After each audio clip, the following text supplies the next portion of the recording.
Thank you. Well, let me just explain what this seminar is about. This seminar is the last program, the last item of a conference that we have been having here at the university for the last 3 days. This conference, jointly organized by the Association of International Religion Journalists.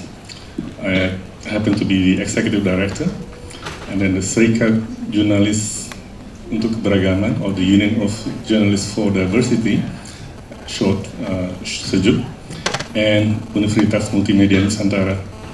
We have conference of journalists, 50 of them, 20 from outside Indonesia and 30 from Indonesia, to talk about reporting religion in Asia. And we had a very fruitful discussion, a frank exchange of experience, stories. And we have learned, I can tell you, we have learned that journalists, we are still not doing right in reporting religion. We had a very interesting meeting with leaders from different regions here yesterday. And we learned from them that the complaints about how poorly the media have been reporting about the religions. This is Indonesia, but I'm sure this is also applicable to many other countries. And so we have a commitment from the journalists who are here and friends who came, dropped by, some of the editors-in-chief of the Indonesian media, commitment that we are going to do a much better job in reporting religion, because this is what we should be doing. As part of the conference, also this morning we had an interesting visit to Pesantren Darun Najah, where we were given a warm welcome by the KIE and the students. And I guess the last part of this conference is this public seminar.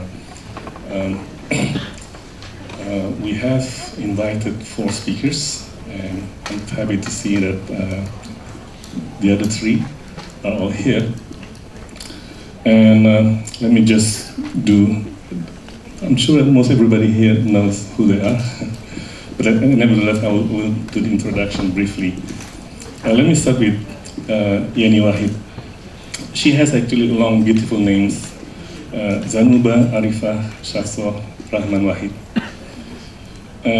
Of course, she is more popularly known as Yenny Wahid. She is an Islamist activist and a politician, and is currently the director of the Wahid Institute, an Islamic research center founded by her late father, Abdul Wahid, also Indonesia's 4th president in 1999 to 2001. She is a descendant of the founders and leaders of Nahdlatul Ulema, Indonesia's largest and also the world's largest Islamic social organizations. Her father chaired the NU before becoming president.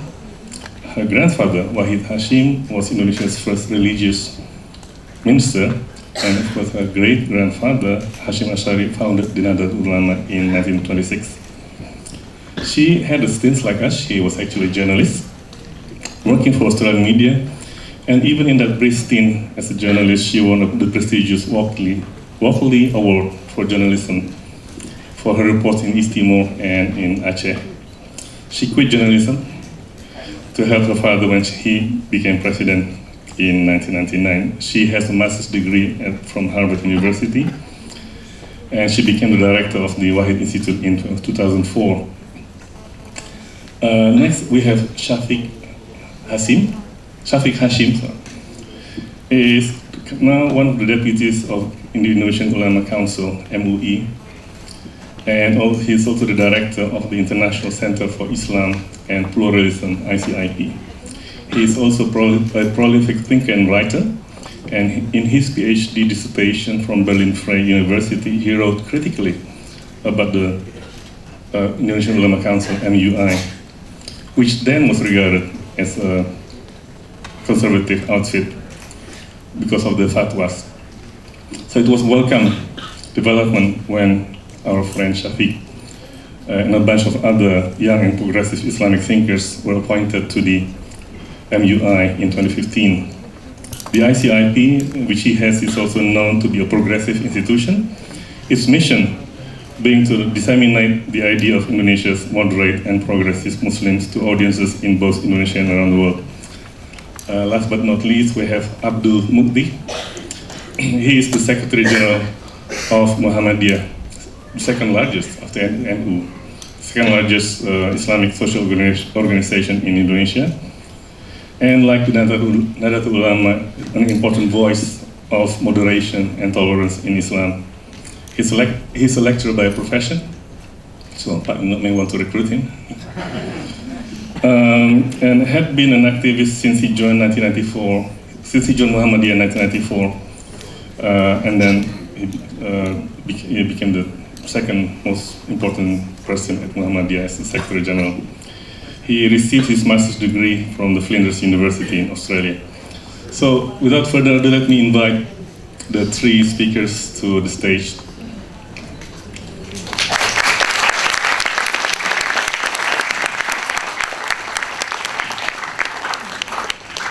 Please.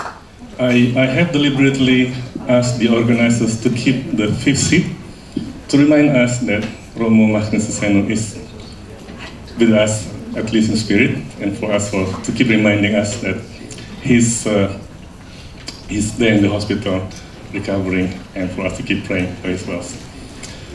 Okay, the topic of this seminar, Islam and Democracy in Indonesia. I'm sure we have seen this so many times. Actually, Abdul Mu'ti has a book. The title is Islam and Democracy in Indonesia.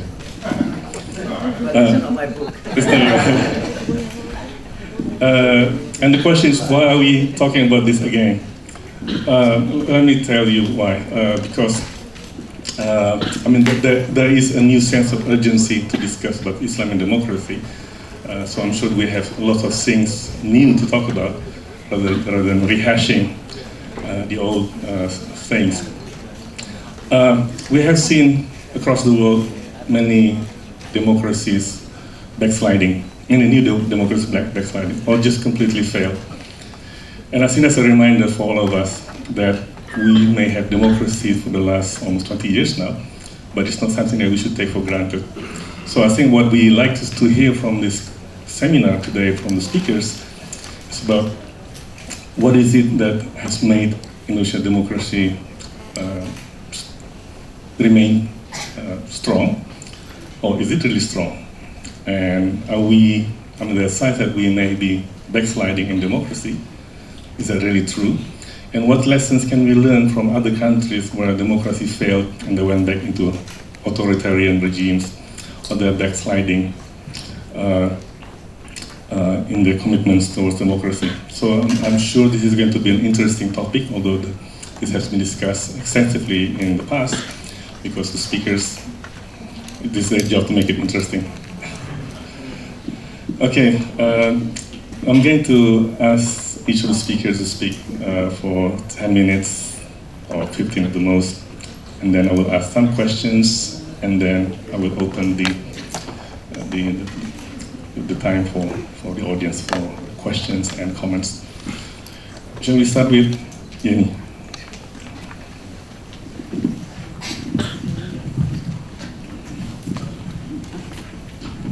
Assalamualaikum warahmatullahi wabarakatuh. Good afternoon, ladies and gentlemen. It's always an honor and privilege for me to come here at UMM, especially because the rector is such a good friend, Mr. Nino Alexono. And every time I come here, I always have a good time. So that's the reason why, despite the travel so far away to come here, but I'll still come. So Indonesia's got many things about it that we are proud of. First thing is that we're the largest economy in Southeast Asia. That's one achievement that we have. And the second is that we are the third democracy in the world. but also that we are the first democracy in Muslim majority population in the world. So that says a lot, because it means that the principles of democracy is fully applicable and applied very successfully in Indonesia. We've got multiple elections, fair and free elections that we've had, and the last one successfully elected President Jokowi to power. And so this is a real evidence of how democracy is quite compatible with Islamic principles.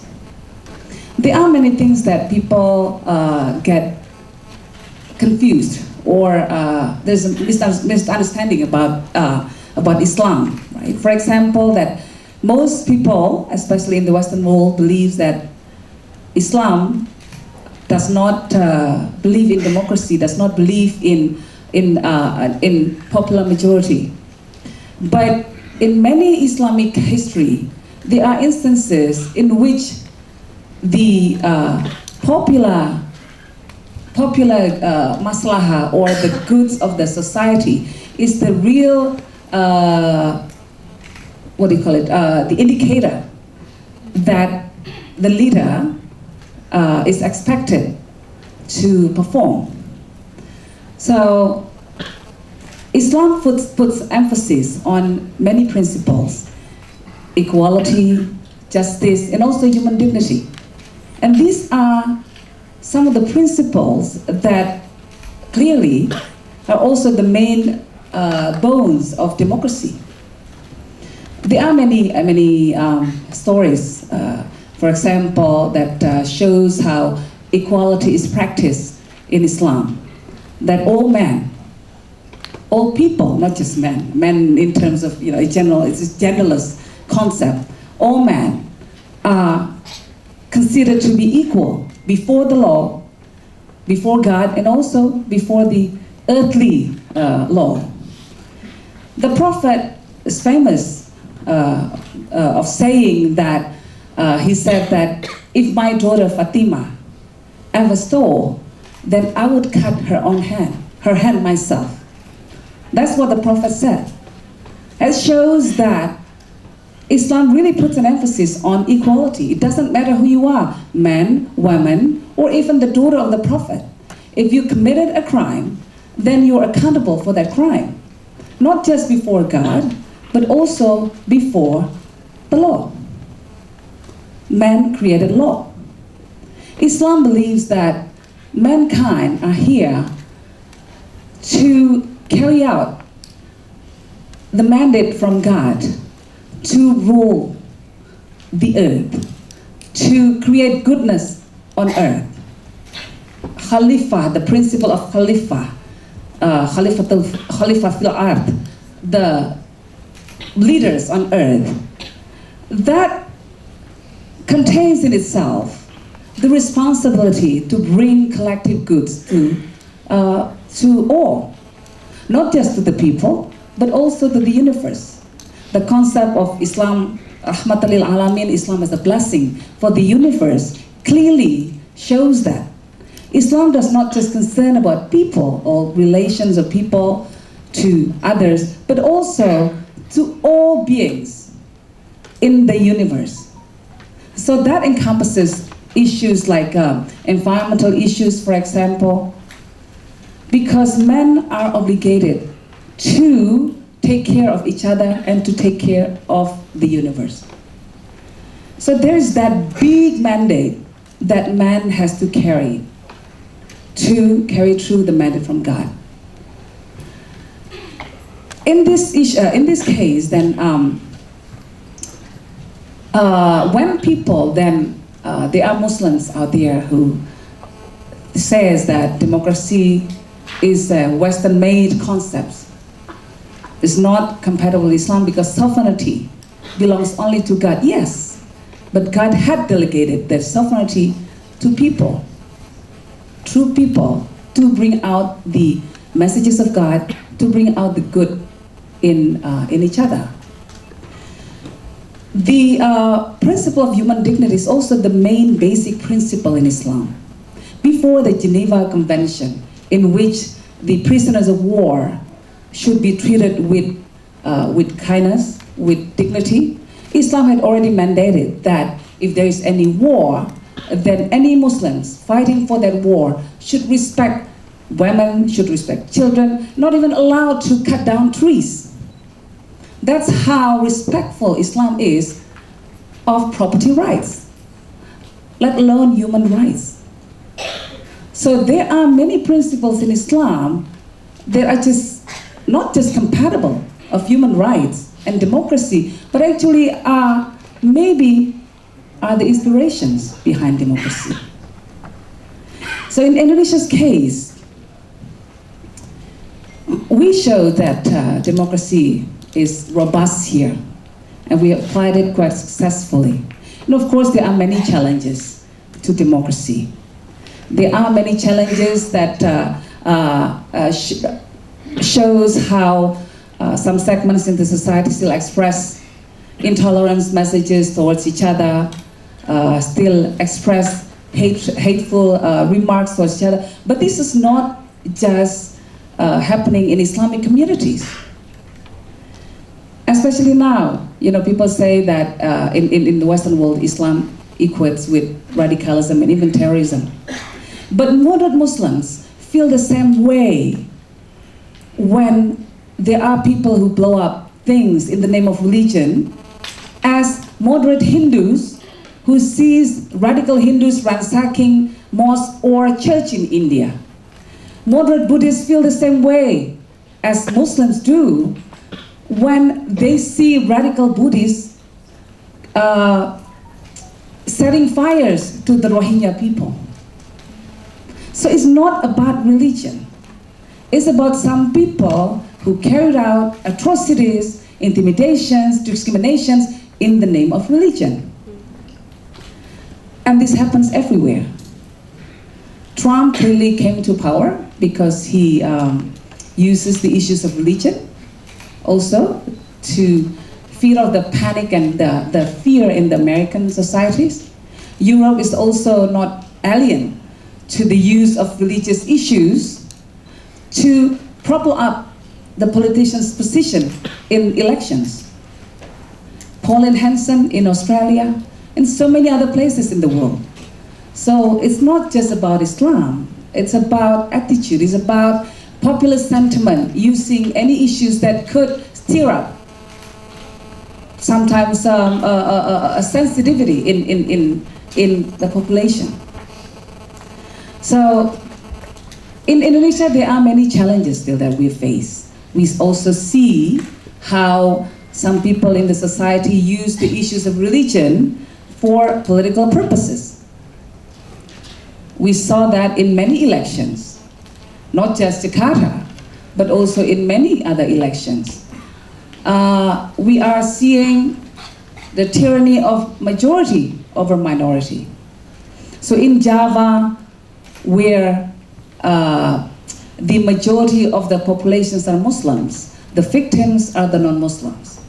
But in Sulawesi, North Sulawesi, for example, where the majority are Christians, or in Papua, then the victims of the tyranny usually are the non-Christians, etc. So we're seeing this. This is not about religion, but about some people using political identities to gain some positions in the society.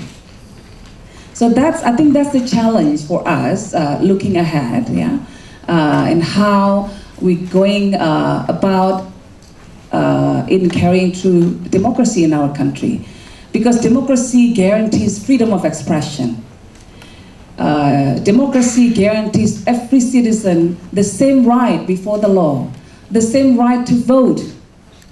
So must Endy's vote, and my vote, and Masnina's votes, and your vote, all are equal. So, but there are people who use religious issues and any other populist issues to try to influence people. And some people are just easily provoked. So that's the challenge ahead. How we can bring about a more quality in our democracy that it will create a real justice and a real prosperity in our society. Thank you.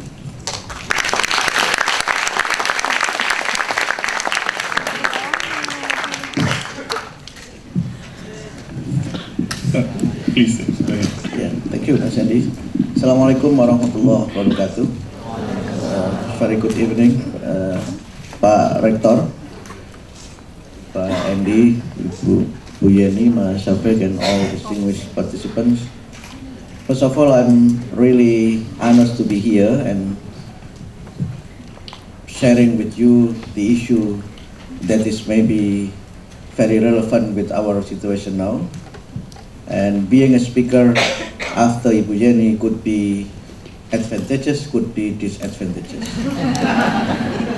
I'm lucky because most of the important issue already addressed by Ibu Yenny, but this also give me certain level of difficulties which part that I need to highlight from her. But I've been with many conferences in many different countries with Ibu Yenny, so we know each other just like football players, that we know how to score and how to doing the tackle and so on and so forth. We are a good couple. She's NU and I'm Muhammadiyah, so it's a good couple between NU and Muhammadiyah. But don't take this as part of the rumors between the couple of Muhammadiyah and NU. Because her husband's actually from Madura. Yeah. But this is the indicators and this is the evidence how we are in Indonesia actually could build a very harmonious relation and a very fruitful partnership between different Islamic organizations. When Ibu Yenny mentioned about how Muslims contribute to the robust democratic development in Indonesia, I think we can see this reality as part of the achievement of the struggle of some so-called Islamic civil society movement that actually already advocate for the importance of democracy and democratization in the country. Therefore, for Indonesian, I think, especially Indonesian Muslim, there is no question about democracy, especially as the system that relate to our political system in Indonesia. Although we still face some of the challenges, some of them already raised by Ibu Yenny, but to see this challenge, we can also see that so many people now start to criticize democratic system in Indonesia, especially when they relate democratic system with the prosperity of the country. Some people may raise the question that democracy is very attributable to noisy, because too many opinion and too many decision has to be made on the basis of people agreement. But imagine if democracy does not involve many different opinion. Noisy because so many people have freedom to express their ideas, and this is the indication of a very healthy society when everyone could contribute for the betterment of their home country. Yes, democracy is noisy, but sometimes we miss this noisy as well. People pay for a lot of money to have this noisy. The second, people might criticize democracy is very costly. People need to be very rich to run for leadership candidacy at the national or at the local level. But I think, as Ibu Yenny mentioned, with the case of Pak Jokowi, he is not a rich man. He is ordinary person, but he could become a president despite the fact that he is not one of the very international or very national businessmen and so on and so forth. So again, democracy might be costly, but not always costly. Although some people criticize democracy in Indonesia, it's just like democracy that is cash and carry. If you give them cash, then you can carry the food. But this is not really true. Yes, there are still elements that democracy is costly, but when people start to see democracy as part of our system, then I think we now see after relatively successful election in, let's say, since 1999 up to 2014, the level of Indonesian democracy now, I think, nearly achieved its maturity. And the third, maybe people criticize democracy as cruelty. There are so many cases involving, let's say, violence with regard to democracy, but again, the level of violence in Indonesia is not as violent as the experience of other countries. Sometimes we have to see this as part of the challenge, but we are optimistic despite the cruelty happening. And of course, some might criticize democracy as the system that is corrupt.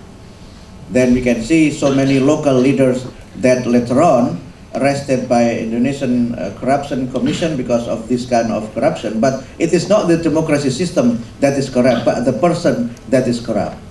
Because people can do corruption even without have any election. Corruption is about behavior, corruption is about state of mind. Therefore, it is not democracy that contributes to corruption, but it is the state of mind and the immorality of the people that actually cause this kind of practice. Therefore, despite some of the note and despite some of the criticism, Indonesians are still very optimistic about its democracy, and also Muslims are very positive about democracy.